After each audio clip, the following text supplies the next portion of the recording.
सत्येंद्र त्रिपाठी जी, ये मेरा सवाल आपसे भी है कि बीजेपी बार बार ये कहती है कि इलेक्शन होता है, उनके लिए हर इलेक्शन इंपॉर्टेंट है, चाहे वो एमसीडी का इलेक्शन, स्थानीय बॉडीज का इलेक्शन हो या फिर नेशनल लेवल का इलेक्शन हो, और वो हमें इस कैंपेन के दौरान दिखाई भी दिया है। देखिए अदिति, जो आपने बात कही बिल्कुल सही है कि अभी जब केजरीवाल कहते हैं कि भाई हमारे पास नेता नहीं है, तो उनके पास अभी पंजाब में नेता आए हैं, इनके मान साहब जो मुख्यमंत्री हैं, तो वो भी दिखाई दे रहे हैं। लेकिन दिल्ली का जो नैरेटिव है वो अलग तरह का है। दिल्ली की जो मैसेज है वो पूरे देश में जाता है। उसी मैसेज को लेके आज केजरीवाल आगे बढ़े हैं। दिल्ली में उन्होंने अपनी सत्ता बनाई है, उसके बाद पंजाब गए हैं और वही दिल्ली दिखा के अब वो गुजरात दिखा रहे हैं, दिल्ली दिखा के वो हिमाचल दिखा रहे हैं, तो और एमसीडी में भी वो आना चाहते हैं। लेकिन जो रासबिहारी जी ने बात कही वो मुझे भी कुछ हद तक सही लगता है। उन्होंने जो कैंपेन चालू किया कि केजरीवाल की सरकार, केजरीवाल का पार्षद, तो बीजेपी ने उसे ही मुद्दा बना लिया। उन्होंने बोला केजरीवाल का पार्षद मतलब ताहिर हुसैन, जो नॉर्थ ईस्ट में जिसने दंगे कराए, जिसको अदालत ने सजा भी। ये 17 साल से प्रोविजन स्टोर चला रहे थे और हर दिन 8 से 9 हजार का बिजनेस करते थे। अचानक से ये दोगुना हो गया। जानना चाहते हो कैसे? तो फ्रीडम ऐप को अभी डाउनलोड करें। पूरा नॉर्थ ईस्ट का जो दिल्ली का इलाका है पूरा दंगों की आग में झोंक दिया गया। इनफैक्ट ये इलेक्शंस उस लिहाज से काफी अहम है कि दिल्ली में जो राइट्स हुए, जो दंगे हुए, उसके बाद ये इलेक्शन जो है, इनके ये काफी इंपॉर्टेंट इलेक्शंस हैं और कई सेंसिटिव पोलिंग बूथ्स की बात भी की जा रही है।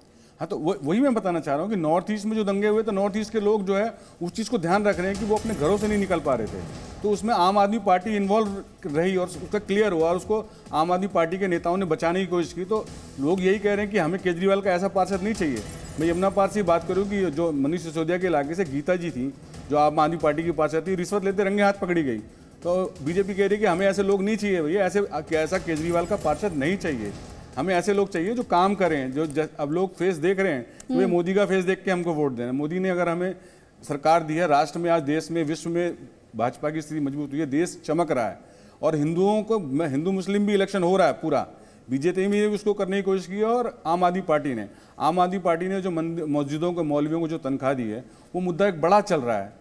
बाहर देश के जो दिल्ली के जो तमाम मंदिर हैं बहुत सारे, उनके बाहर बोर्ड लगाए गए हैं कि भाई अगर मंदिर के पंडितों को आप तनख्वाह नहीं देते केजरीवाल जी, तो आप आम आदमी पार्टी के लोग इनमें प्रवेश नहीं कर सकते। ये इंटरेस्टिंग है क्योंकि आप कह रहे हैं एक तरफ इसमें ध्रुवीकरण की कोशिश की गई है, दूसरी तरफ हम जो वोटर की बातें सुन रहे हैं। खैर, अपने दर्शकों को ये बता देते हैं, तस्वीरें जो हमारे दर्शक देख रहे हैं, प्रवेश वर्मा पहुंचे हैं अपने मताधिकार का इस्तेमाल करने के लिए पोलिंग बूथ, और लगातार दिल्ली की सियासत से जुड़े नेता जो हैं उनकी तस्वीरें आ रही हैं। थोड़ी देर पहले हमने आपको अजय माकन की तस्वीरें भी दिखाई थी और मनीष सिसोदिया वो भी अपील कर रहे थे कि बड़ी संख्या में वोटर जो है वो निकले।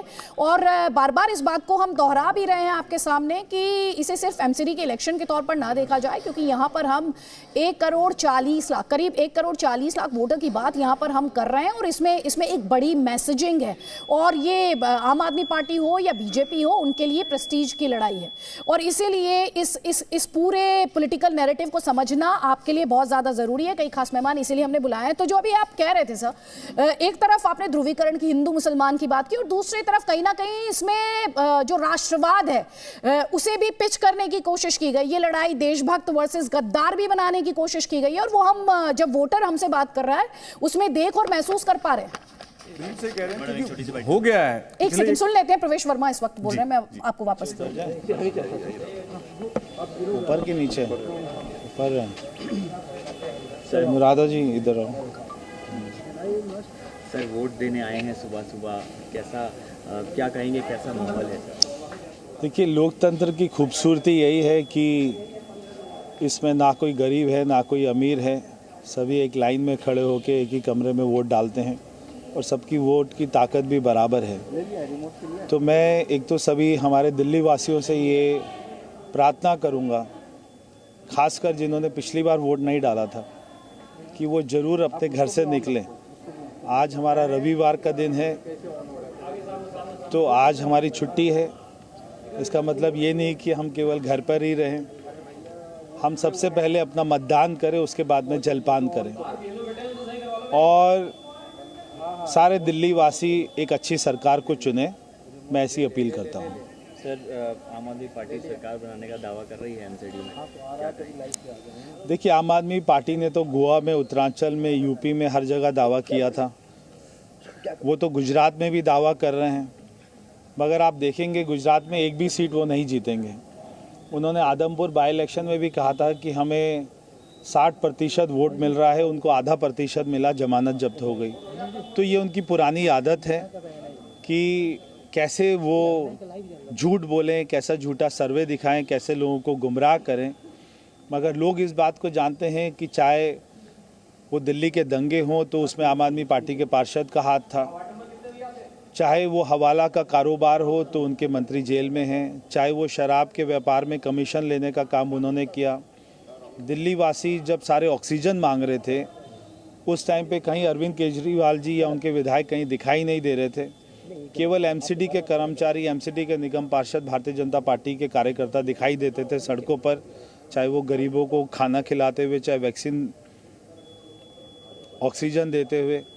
इसलिए हमारे दिल्ली के लोग बहुत ही समझदार लोग हैं और वो सोच समझ के फैसला करेंगे, एक अच्छी पार्टी के को ही चुनेंगे और हमारे प्रधानमंत्री जी के हाथ और मजबूत करेंगे। सर 250 में से कितनी? 250 में से मुझे लगता है कि 210 सीटें भारतीय जनता पार्टी जीतेगी।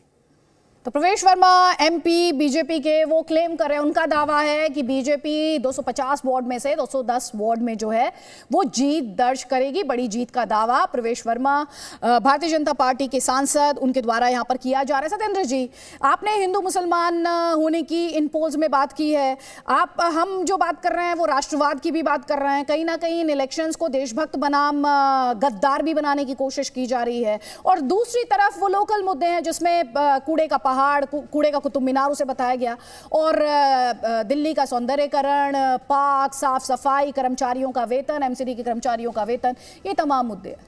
देखिए, जब शुरुआत हुई थी तो आम आदमी पार्टी ने खुद कूड़े के पहाड़ से स्टार्टिंग की थी, लेकिन वो खुद ही इतने डिफेंसिव हो गए जब बीजेपी आक्रामक हुई, उनका जो भ्रष्टाचार का मुद्दा उठाया। हर दिन जब सत्येंद्र जैन का एक वीडियो आया, जो पार्टी जो है बात करती थी कि जी नेता पकड़े जाते हैं, जेल में ऐश करते हैं, तो लोगों ने देखा कि जेल में ऐश कौन कर रहा है।